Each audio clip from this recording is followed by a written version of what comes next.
Hello বন্ধুরা, শিউলির রান্নাঘরে সবাইকে স্বাগত। একটা নতুন রেসিপি নিয়ে এসেছি, সেটা হলো ডিম চিলি চিকেন। একদম ইজি রেসিপি। দেখে নাও কিভাবে বানাচ্ছি। প্রথমে নিয়ে নিচ্ছি পরিমাণ মতো ডিম। আমার 4টা ডিম লাগবে, তাই আমি 4টা ডিম নিয়ে নিয়েছি। ডিমগুলোকে একটা বাটির মধ্যে ভেঙে ওটাকে একটু লবণ দিয়ে ফাটিয়ে নিব। তারপর এই ডিমগুলোকে আমি তেল দিয়ে ডিমের অমলেটের মতো করে নেব। দারুণ রেসিপি। রাতে যদি কিছু বানাতে না ইচ্ছা করে জলদি এই রেসিপিটা বানিয়ে সবাইকে তাক লাগিয়ে দিতে পারবে। দারুণ রেসিপি। দেখো ডিমের অমলেটগুলোকে এইভাবে বানাবে। চাইলে এখানে তোমরা গোলমরিচ দিতে পারো। আমি এখানে গোলমরিচ দিইনি, আমি নর্মাল লবণ দিয়েছি আর একটু উপর থেকে চিলি ফ্লেক্স দিয়ে দেবো। চিলি ফ্লেক্স না থাকলে তোমরা একটু গোলমরিচ বা কাঁচা লঙ্কা উপর থেকে ছড়িয়ে দিতে পারো, যেরকম ঝাল খাও সেরকম দিবে। এভাবে ডিমের অমলেটগুলোকে একটা একটা করে ভেজে নিবে। তোমাদের যদি আরও বেশি ডিম লাগে তাহলে সেক্ষেত্রে আরও বেশি পরিমাণে ডিম নিয়ে নিবে। দুর্দান্ত টেস্ট হয় এবং রেস্টুরেন্টের মতো স্বাদ হবে। বাড়ির সবাই খুব পছন্দ করবে। রাতের ডিনারে একদম 5 থেকে 10 মিনিটের মধ্যে কমপ্লিট হয়ে যাবে। যদি ভিডিওটা ভালো লেগে থাকে অবশ্যই লাইক, শেয়ার এবং কমেন্ট করে দিবে। যারা এইটা ভিডিওটা ফেসবুক থেকে দেখছো অবশ্যই কমেন্ট করবে সুন্দর সুন্দর। আর যারা ইউটিউব থেকে দেখছো অবশ্যই চ্যানেলটাকে সাবস্ক্রাইব করে দিবে। হয়ে গেল আমার ডিমের অমলেটগুলো। ডিমের অমলেটগুলো নামিয়ে নিচ্ছি। তারপরে যেমন আমরা চিলি চিকেন করি সেরকমই সব রকমের সবজি দিয়ে ক্যাপসিকাম, টমেটো, তারপরে গাজর, পেঁয়াজ কুচি, আদা কুচি, রসুন কুচি, লঙ্কা কুচি সব দিয়ে নিয়েছি আমি এখানটায়। দিয়ে ভালো করে এটাকে একটু ফ্রাই করে নিতে হবে। বা তোমাদের যদি আরও অন্য রকমের সবজি পছন্দ হয়, যা যা তোমাদের পছন্দ সেগুলো সবজিও তোমরা এখানে অ্যাড করতে পারো। এবং এই সুযোগে বাচ্চাদের সবজি খাওয়ানো হয়ে যাবে। আজকালকার বাচ্চারা খুব সবজি খেতে পছন্দ করে না। সবজিটাকে একটু ভালো করে ফ্রাই করে নিচ্ছি। আর অন্যদিকে আমি ডিমগুলোকে একদম নুডলসের মতো পাতলা হবে না, কিন্তু একটু মোটা মোটা করে কেটে নিচ্ছি।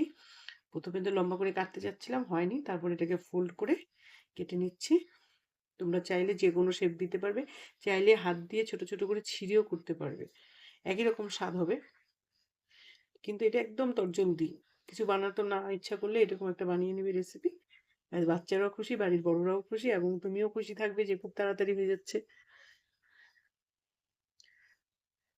ভিডিওটা দেখার পর অবশ্যই তোমরা বাড়িতে ট্রাই করবে এবং ট্রাই করার পরে আমাকে কমেন্ট করবে যে তোমাদেরটা কেমন হয়েছে। আমাদেরটা তো দুর্দান্ত টেস্ট হয়েছে।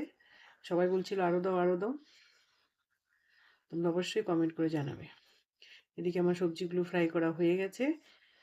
এর মধ্যে আমি দিয়ে দিচ্ছি রেড চিলি সস, তারপরে দিয়ে দিব একটু সয়া সস, একটু দিয়ে দিব টমেটো সস, আর একটু পরিমাণ মতো সবজির জন্য দিয়ে দিব লবণ। একটু লবণ দিব কারণ যেহেতু এর মধ্যে সয়া সস দেওয়া হলো, সয়া সসের মধ্যে এমনিতেই লবণ থাকে। দিয়ে দিচ্ছি, দিয়ে একটু ভালো করে নাড়াচাড়া করে তারপরে একটু চিনি দিব। যারা এই যে এরকম মঞ্চুরিয়ান টাইপের সস সবজির মধ্যে চিনি খেতে পছন্দ করো তারা দিবে, না হলে আদারওয়াইজ দিবে না। কিন্তু এইরকম সবজি একটু মিষ্টি মিষ্টি হলেই ভালো লাগে।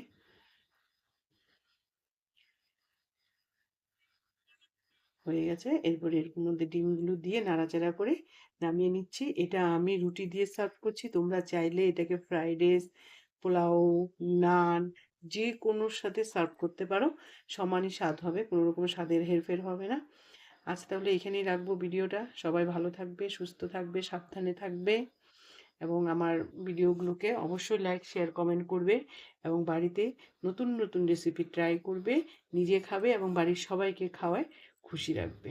নিজেকে ভালো রাখাটা খুব দরকার মানুষের। হয়ে গেছে আমার। এবার আমি নামিয়ে নিচ্ছি, নামিয়ে প্লেটিং করে নিচ্ছি। আমি তো রাতে সাদা রুটির সাথে এটাকে সার্ভ করছি। দেখো কি সুন্দর হচ্ছে রঙটা। তোমাদেরটাও অবশ্যই ভালো হবে। অবশ্যই ট্রাই করবে আমার ভিডিওটা দেখার পর। এতে বাড়িতে থাকা সবজি দিয়ে হয়ে যাচ্ছে, বাইরের থেকে কিচ্ছু কিনতে হচ্ছে না।